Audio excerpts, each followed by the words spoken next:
ഹദ്ദാദ് Islamic charitable സൊസൈറ്റിയും Gold Hill Arts and Sports ക്ലബും ആതിഥ്യമരുളുന്ന ഗോൾഡ് ഹിൽ മഹർ 2012 ഭാഗമായുള്ള സാംസ്കാരിക സമ്മേളനവും സമൂഹ വിവാഹ മജ്ലിസും ബേക്കൽ ഹദ്ദാദ് നഗറിൽ വെച്ച് നടന്നു. സമ്മേളനത്തിന്റെ ഉദ്ഘാടനം കരുണാകരൻ MP നിർവഹിച്ചു.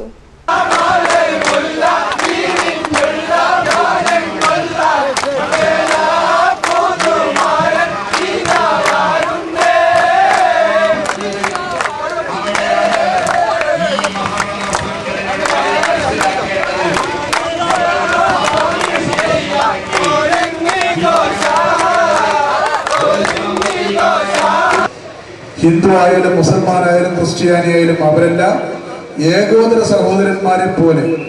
ഇവിടെ പറഞ്ഞു 6 മുസ്ലിം പെൺകുട്ടികൾക്ക് അവിടെ വിവാഹം നടക്കുന്ന സമയത്ത് നിങ്ങൾ ഒരു ഹിന്ദു കുടുംബത്തിൽപ്പെട്ട ആൾക്കാരെ കൂടെ ഉൾപ്പെടുത്തി.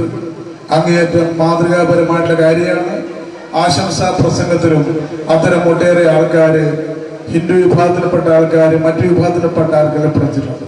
നമുക്ക് വീണ്ടെടുക്കാൻ വേണ്ടി കഴിയണം നമ്മുടെ ജില്ലയുടെ ഈ മഹത്തായ മതേതരത്വം, മതസൗഹാർദ്ദം. ഹൈക്കോടതി തന്നെ ഒരു ഘട്ടത്തിൽ ചൂണ്ടിക്കാണിച്ച ഈ വർഗീയ സംഭവങ്ങൾ നടക്കുന്ന ഒരു ജില്ലയാണ് കാസർഗോഡ് എന്നുള്ളത് മായ്ച്ചു കളയാൻ നമുക്ക് കഴിയണം. ഞാനും ശ്രീ ചെറുക്കളയും ശ്രീ കുഞ്ഞിരാമനും ശ്രീ എന്നെ നെല്ലിക്കുന്നും ശ്രീ കമ്മാരനും ഉൾപ്പെടെയുള്ള എല്ലാ ആൾക്കാരും പലപ്പോഴും ഞങ്ങൾ ഒന്നിച്ച് മതസൗഹാർദ്ദത്തെ കുറിച്ച് സംസാരിക്കുകയും പറയുകയും ചെയ്യാണ്. നമ്മുടെ ജില്ല വികസന രംഗത്തെ സംബന്ധിച്ച് ഒരു നല്ല കുതിപ്പിലേക്ക് പോവുകയാണ്. സെൻട്രൽ യൂണിവേഴ്സിറ്റി വരാൻ വേണ്ടി പോവാണ്. ബേക്കൽ ടൂറിസത്തിന്റെ ഡെസ്റ്റിനേഷൻ.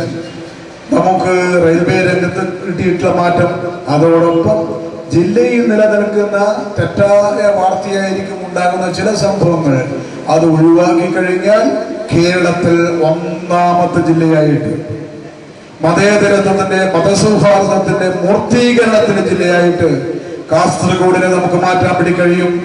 അതിന് ഇത്തരം മഹത്തായ സംഭവങ്ങൾ ഏറ്റെടുത്ത മുഴുവൻ ആൾക്കാരെയും വിളിച്ചു ചേർത്ത് ഒരു ഇന്ററാക്ഷൻ, ഒരു സൗഹൃദ സമ്മേളനം, അതുപോലെ തന്നെ അതുമായി ബന്ധപ്പെടുന്ന കാര്യങ്ങൾ, ഇത്തരം കാര്യങ്ങൾ ഞാൻ പറയാറുണ്ട്. പലപ്പോഴും നമുക്ക് സായാഹ്ന സന്ധ്യയായിട്ടായാലും സൗഹൃദ സമ്മേളനമായാലും വിളിച്ചു ചേർക്കാൻ വേണ്ടി കഴിയണം.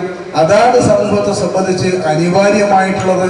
മറ്റ് വികസന പ്രവർത്തനമായാലും മറ്റു കാര്യങ്ങളായാലും കാസർഗോഡ് ജില്ലയിലേക്ക് വരുന്നതിന് ഇത് അനിവാര്യമാണ്. നമ്മൾ കണ്ടുകൊണ്ട് അതിന് നമ്മൾ മുൻകൈ എടുക്കാനുള്ള സംരംഭത്തിന് തീർച്ചയായിട്ടും ഹദ്ദാദ് ഇസ്ലാമിക് ചാരിറ്റബിൾ സൊസൈറ്റിയുടെ സുഹൃത്തുക്കൾ, അതിന്റെ കൺവീനർ, അതിന്റെ ചെയർമാൻ, അതിന്റെ പ്രവർത്തകർക്ക് നടത്തിയ ഈ സംരംഭത്തെ ഹാർദമായി അഭിനന്ദിച്ചുകൊണ്ട് നിങ്ങളെ എല്ലാം തന്നെ അനുവാദത്തോടെ ഇവിടെ കല്യാണം കഴിക്കാൻ വേണ്ടി പോകുന്ന 7 കുട്ടികൾ, അവർക്ക് എല്ലാവിധ ഭാവുകങ്ങളും ഉണ്ടാകട്ടെ എന്ന് ആശീർവദിച്ചുകൊണ്ട് ഈ സമ്മേളനം ഔപചാരികമായി ഉദ്ഘാടനം ചെയ്യാൻ അറിയിക്കുന്നു. നിങ്ങൾക്ക് അഭിവാദനം.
Metro Muhammad Haji, Kasaragod MLA NA Nellikkunnu, Thrikaripur MLA K Kunhiraman, Cherkalam Abdulla തുടങ്ങിയ വിവിധ നേതാക്കൾ ചടങ്ങിൽ സംബന്ധിച്ചു.